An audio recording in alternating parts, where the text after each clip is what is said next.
Greetings everyone. We will continue our session on object-oriented programming through C++. In the previous part, we have looked at introduction to object-oriented programming and C++. As a part of that one, we have looked at what are the various key concepts of object-oriented programming, the introduction to C++ programming, what is the difference between C and C++, what are the various programming paradigms. Okay, we have looked about what is the object-oriented programming paradigm. In this session, we will be going for the next part in your learning of object-oriented programming through C++. So, in this part, we will be looking at the first, what is the syllabus which we are going to cover as a part of this unit. Next, we will be looking at what are classes in C++ and how we are going to define the classes in C++. Later, we will be looking at what are objects and how you are going to declare those objects in C++ programming. So first, the second part of your object-oriented programming through C++ is about classes and objects and constructors and destructors. So as a part of this particular unit, we will be learning about, first initially we will be learning about what are classes. Okay. Next we will be looking at what are objects in this session. After that we will be looking at what are access specifiers and how they influence the particular classes and objects. Next we will be looking at how to define your functions. So in C++ we will be calling them as methods or functions, both are similar. Okay, so we will be calling them as functions for the time being, and we will be looking at an important concept called as function overloading. Okay, function overloading. After that we will be looking at nested classes, how to write one class within another class. After that, we will be looking at the second part of your second unit, that is constructors and destructors. How to declare these constructors and destructors, what is the use of the constructor and the destructor, and how various parameters will apply to this particular thing. So, we will be looking at all these parts as a part of second unit. So, first we will be going for the first one. So, as you already know, a typical C++ program will contain two parts. One is your main function, another one will be having one or more classes. Okay, so we will be having two parts, one is your main function, another one is one class or more classes. Based upon the requirement of your particular software or solution, you can be having more than one class. Okay, you need not have one class, you can be having more than one class. So each class, whatever you have, contains data members and member functions. So here in this example, your X is a data member. Okay, so for the completion of this course, we will be calling it as a data. Okay, you can call it as variables, you can call it as a member, data member. I will call it as a data, and here we will be having the functions.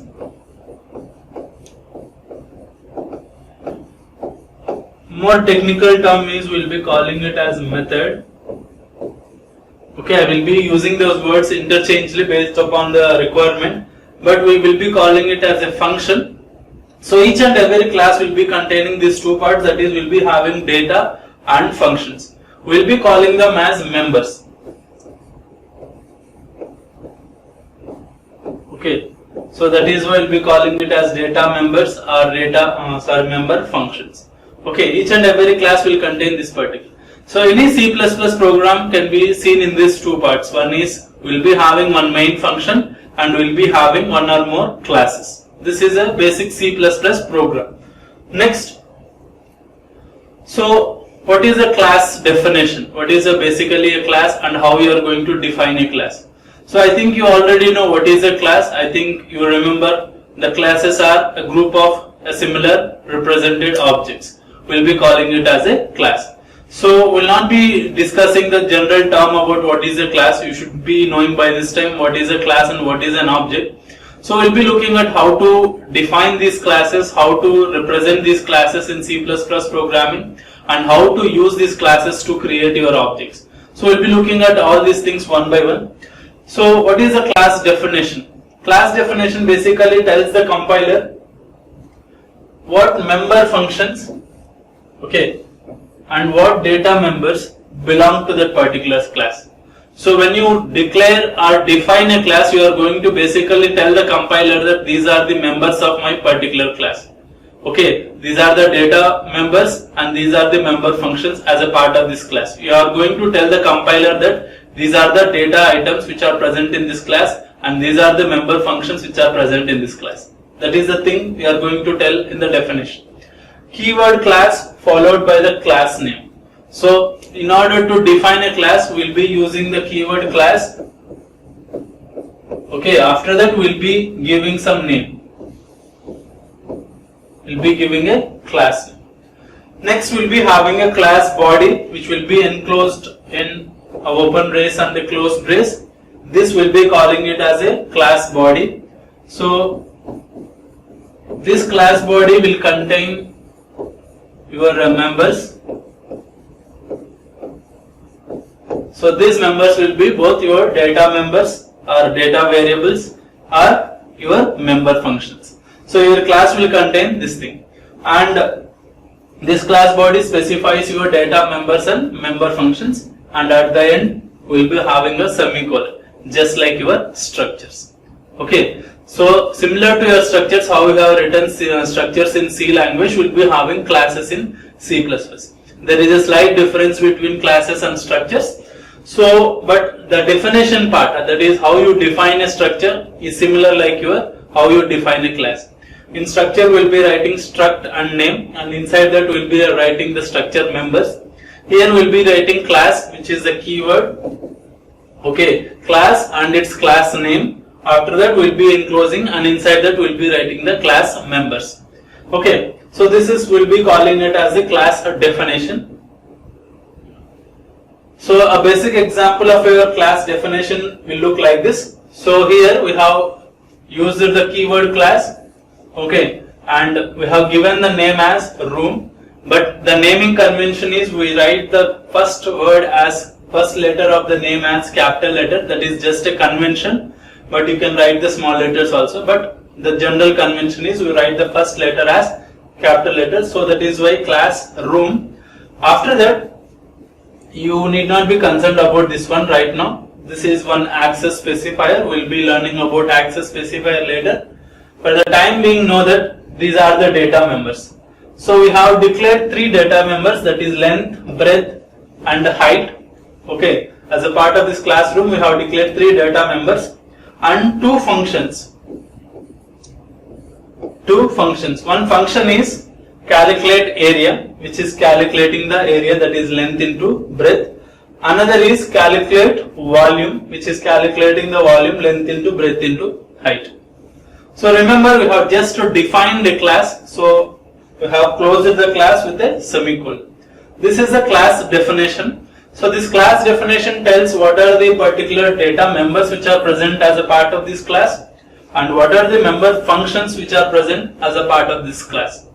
It doesn't tell anything other than this. It will just tell these are present in the class. Okay, you can define any class in the similar manner. Okay, so based upon the requirement of your particular problem, we should be able to declare these things, that is your members.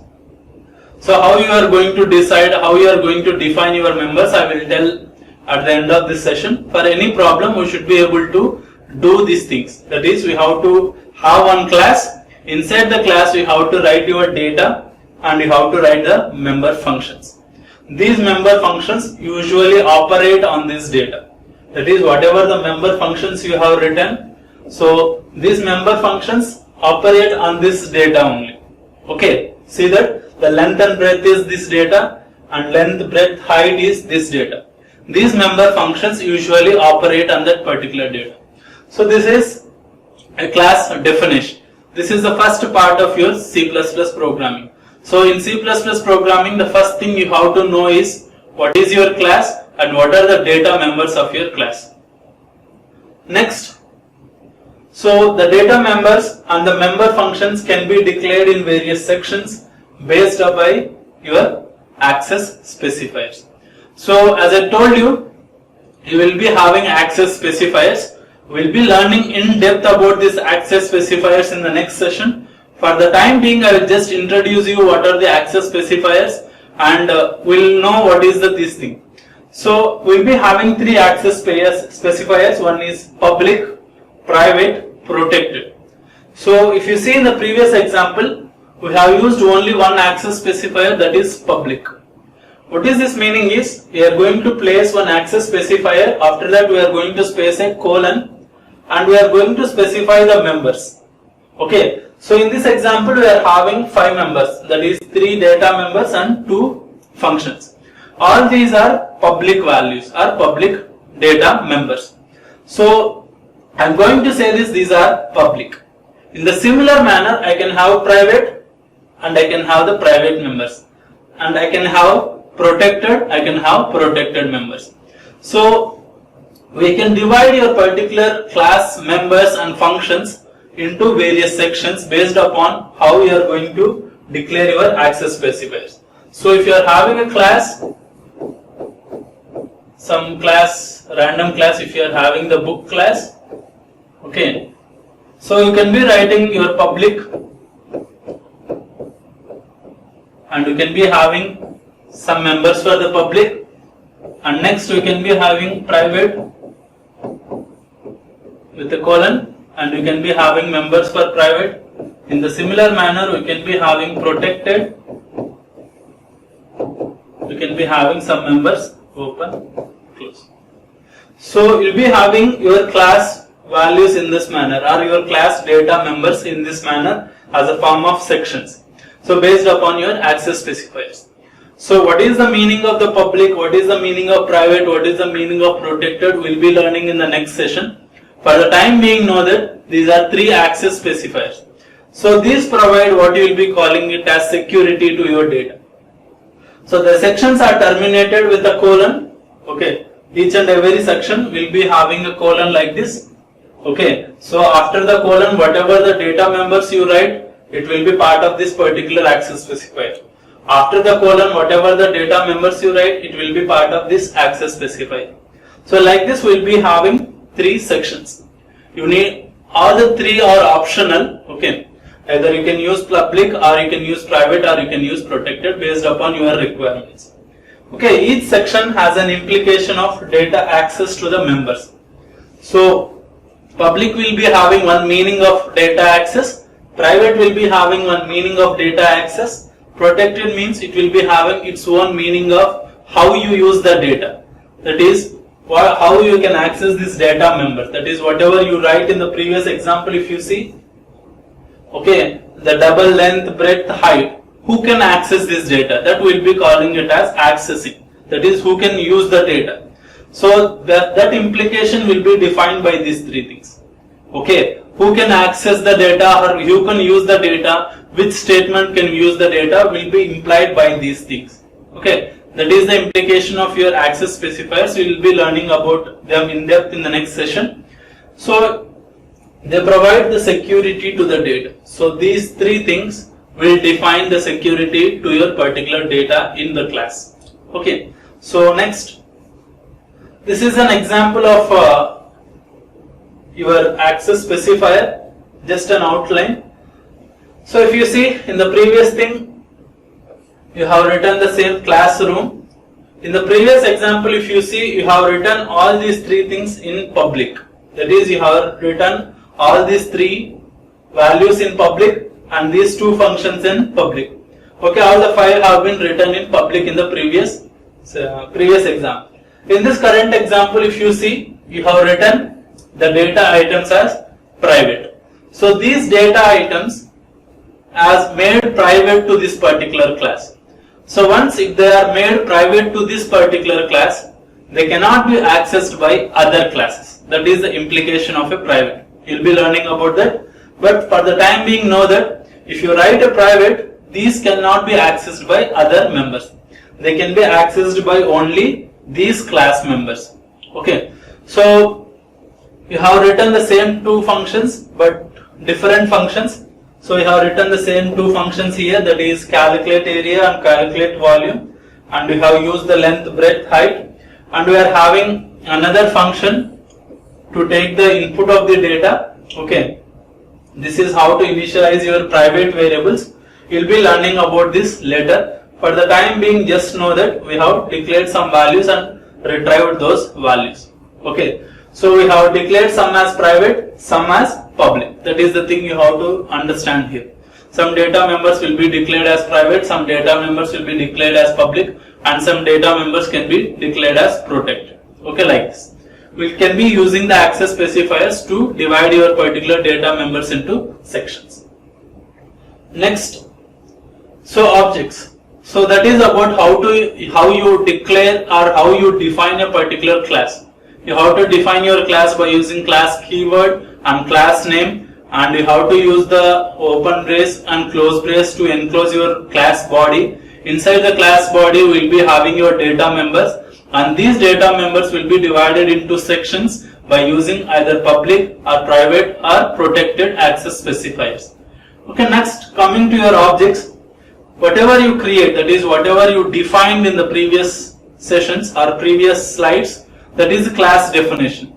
A class definition is merely a blueprint or a template. Okay, it is just a template of your objects, and no storage is assigned when you define a class. I already told you this thing while discussing about your object oriented concepts.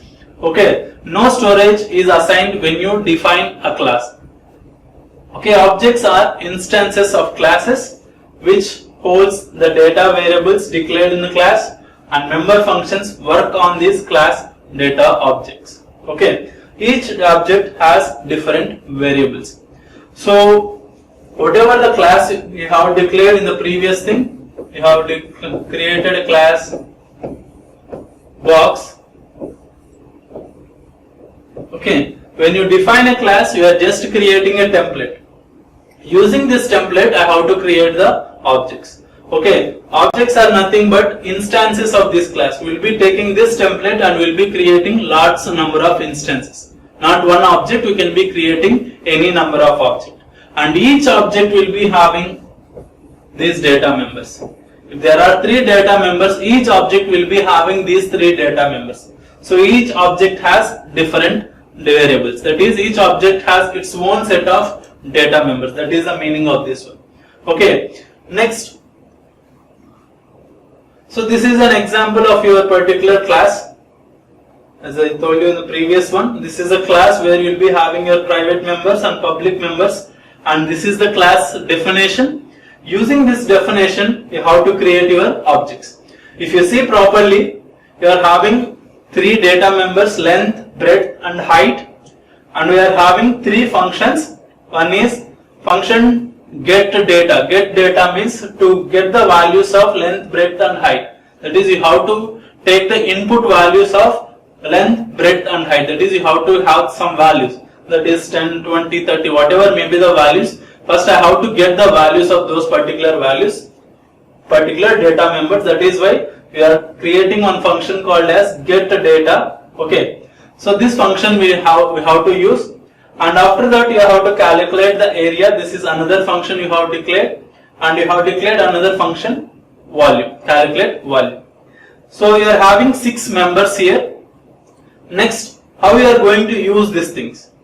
So once after defining your class, the first thing you have to do is you have to create your objects. So using the class name, you will be creating your objects. Using the class name, you have used the class name as classroom. Okay, room is your class and room1 is your object. So here is the difference between your structure and class. In a structure, if you are having a struct room, you will be having like this. So inside the main, when you declare your structure variables, you will be writing like this: struct room r1. Okay, we will be declaring your objects like this, or your structure variables like this. So where your r1 is your your variable for your structure. Here you are not writing your class room1. This is the difference between a structure and your classes. So you can directly use the name of the class to create the objects. Okay, here room1 is the object. So once after creating the object, that is, you have created room1 as the object. Once after creating the object has all the 6 data members. Okay, the object has all the 6 data members. That is, it will be having its own, what you have seen in the previous one, it will be having its own length, it will be having its own breadth, and it will be having its own height. So once after creating the object, you are creating the memory for that particular thing. So before that, the length, breadth and height doesn't have any memory. Once after creating the object only, it has the memory. So now, using that object, we have called the first member function get data. That is room1.getData. Inside that, I have passed the 3 values, that is 42.5, 30.8, 19.2. So once after calling this function, what will happen? This particular thing will be jumping into the class. Inside the class, if you see properly, you should have written the length is equal to this value, breadth is equal to this value, height is equal to this value. So if you see the particular definition, you can see properly length is equal to this value, you should have written. So it will be written. So now the value will be 42.5 value will go into the first memory location, 30.8 will go into the second memory location, 19.2 will go into the third memory location. This is the first function you are calling. After that, you have called the second function here, room1.calculateArea. So this is the using the object you are calling the particular member, that is function room1.calculateArea. It will calculate the area and print here. That is COUT we have used to print the particular area of the room. And we have used the third function to print the volume, that is room1.calculateVolume. So using the object you have called all the 3 functions. Okay, this is how your particular basic C program works. So you have to create the object. Using the object you have to call the members. Okay, in the similar way you can have another object room2. Okay, I can have room2.getData.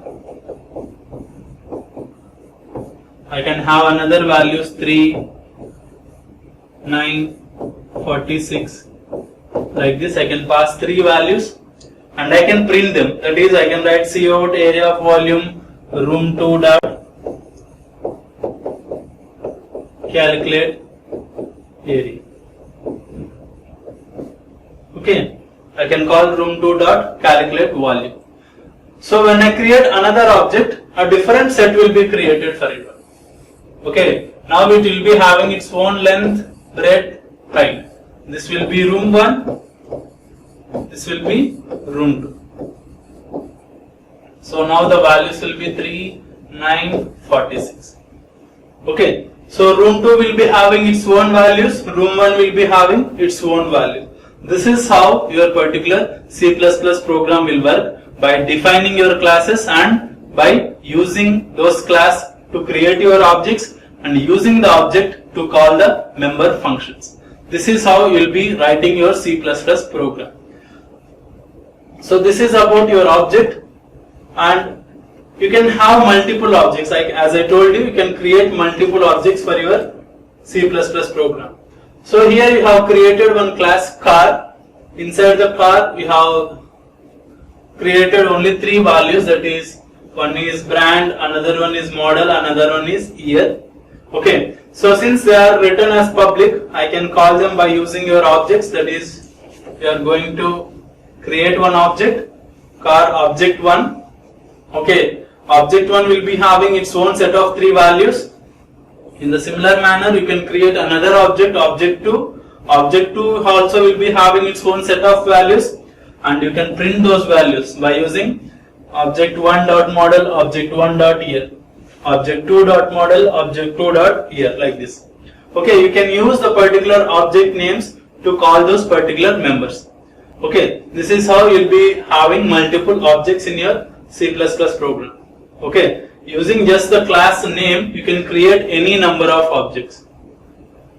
So that is about your particular class and objects. Okay, inside the class we will be having member functions. As you know already, each and every class will be having member function. A member function of the class is the function that has its definition or prototype within the class definition like any other variable. Inside the class definition itself, we'll be having our member functions. So it operates on any object of the class of which it is a member and has access to all the members of the class of that particular object. So these member functions will be having access to all these particular data items. That is the thing here. Each and every member function of the box class will be having the data access to all the particular elements in the data class. That is, what I need to say is the get volume function will be having access to all the members of the particular box class. So this is the thing about member functions. So member function can be defined within the class definition. Okay, that is, whatever the function you are going to define, you can define within the class definition itself. That is, so you have written the class. Inside the class you have created the 3 member variables. After that you have written your member function. This member function is written, that is, the member function is defined, that is, whatever the thing it has to do, whatever the process it has to do, it has been written within the class itself.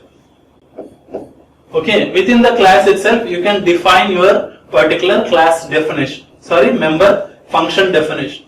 So the member functions can be defined within the class, that is, whatever it has to do, it can be defined within itself, within the class itself, or it can be defined separate the class by using something called as the scope resolution operator, that is dot dot. Okay, the class definition can be, the function definition can be written outside the class by using the scope resolution operator, which is new in C++, that is dot dot, 2 colons. So here you are having the class, you are having the 3 members, and you have just declared the function. Remember, you have just declared the function, but you haven't defined the function. So that function definition need not be written inside the class, it can be written outside the class as well. So you can write that particular thing outside the class in this manner. So we'll be writing the return type, that is double. Later we have to specify the class name, that is, what is the particular function belongs to which class, that is, get volume belongs to box class. That is why we'll be writing box. After that you have to specify the 2 colons, that is your scope resolution operator. After that you have to specify the method name or your function name. After that you can define the function. So this is how you can define your member function outside the class. Okay, so a class member can be, your member function can be defined within the class or outside the class. Within the class you can directly define, outside the class you have to use the scope resolution operator. This is how you can define your member functions. In this session we have looked about what are classes, what are objects, how to define a class, and how to create your objects, and how to create multiple objects, and what are the member functions, how to write member functions inside the class, and how to write member functions outside the class.